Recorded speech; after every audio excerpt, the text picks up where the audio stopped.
Michael Todd versus Kidargali Ongarbayev super match was not very pleasant to watch if you're a hater or even a fan of Michael Todd. Maybe if you're a hater, you could have enjoyed it, at least some moments of the match. The match had everything from fouls to reviews to protests to Michael trying to crack jokes while losing the match to cursing for no reason, then to cursing for some legit reasons, then cursing again at the referees for not calling Ongarbayev to the table within 90 seconds, when in reality it was in fact less than 80 seconds at that time. Michael had a complete mental breakdown after round 3. He was saying, yes, I lifted my elbow, but it doesn't matter. It shouldn't be a foul.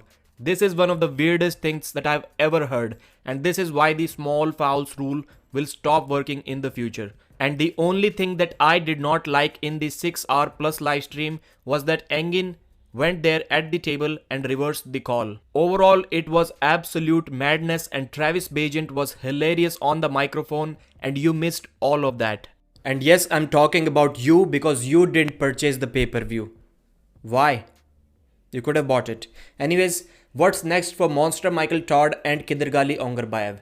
For Michael, I think as strange and as weird and funny as it may sound, because I'm trying to make it factual and also funny at the same time, if the sport ever gets big where Michael is earning millions of dollars, at that point, Michael needs to hire a PR manager because he has been acting kind of weird when he's taking those losses at East versus West. Travis Bagent was kind of acting less as a commentator and more as a mentor for Michael Todd. I seriously believe that whatever Travis was telling Michael to do, he seriously need to do that. And I'm not even talking about arm wrestling, just how to act or how to present if you are losing in such situations. And people might say that, well, this is who Michael is, so why should he change himself for anyone if they don't like it? Which is a fair point. Nobody should do that. But if this is the real Michael, who is talking with the referees, who is trying to crack jokes, who is trying to be funny, who is overly aggressive, then the Michael that we saw till about 2018 or 19 was not the real Michael then. Because at that time, Michael was not speaking with the athlete, he was not speaking with the referee, he was focused till he got the job done. You wouldn't see him, exceptional woos and screaming at the face when the match is stopped, but that was very rare. Now, Michael is all funny, he feels relaxed. I think he's enjoying himself way too much for an athlete who needs to win in an aggression game. He needs that fire inside him and he needs to keep it inside him, not just lay it off by speaking with the referees, interacting with the fans, asking people if they are entertained or not. At one point when Michael was trying to be funny, he was saying that, well, my elbow slipped because Ongarbayev took all the chalk from my elbow pad. And at that point, even Neil Pickup had enough. Even he said that, well, Michael is now clearly distracted. And yes, he was distracted from the match. The humorous decline foul, which was called twice on Michael, it also has a lot to do with Michael's performance.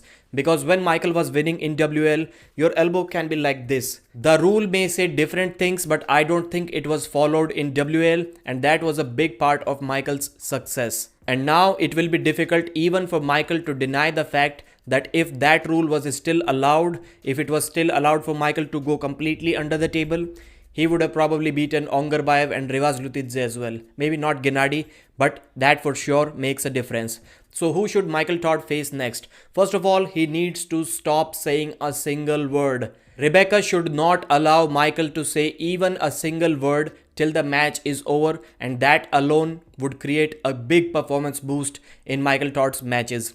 So I think he should not look forward towards the super heavyweights now because he's almost 50 years old and I don't think he's improving anytime soon. There are rare exceptions like Crazy George, like Richard Lupkis, who can dominate even after their 60s. But once you get into your 50s, it becomes really difficult. So a rematch against Ongarbayev? I don't think so. Can Michael beat John Brzezinski? If he wants to beat him, it has to be at the same weight as the GOAT John Brzezinski. 105 kilos. If Michael weighs 115 and beats John Brzezinski, which I believe he will, then it will not add much credit to him. So a John Brzezinski match at 105 kilos. Other than that, a Sandris say this match. Sandris needs to cut down and Michael needs to have that match now. But even now, I think Sandre Sedis beats Michael Todd easily if there is no weight cut. I'm not sure. At the elite level, there seems to be not many matches left for Monster Michael Todd. Of course, if we go slight one level below the elites, Michael will beat everyone. But for now, it's kind of a strange situation. And for Kidargali Ongarbayev, he is the 105 kg champion, man. You will struggle to find good opponents for him, at least at that weight. Who can beat Ongarbayev? Maybe Prudnik if he cuts down to 105 kilos because he has already done that in 2019. Maybe he can do that once again. Maybe Devon Laird if he can cut down, and he has said that he can cut down to 105 kilos. Then Devon I think will beat Kidargali Ongarbayev. But other than these two athletes, looks like Ongarbayev can easily be 105 kilo number 3 in the world at least, even if Prudnik and Devon Laird cuts down to that weight. Mention your thoughts, your opinions about this whole situation in the comment section. Check out the sponsors Old School Labs. Use the code AWNEWZ. Thank you for watching.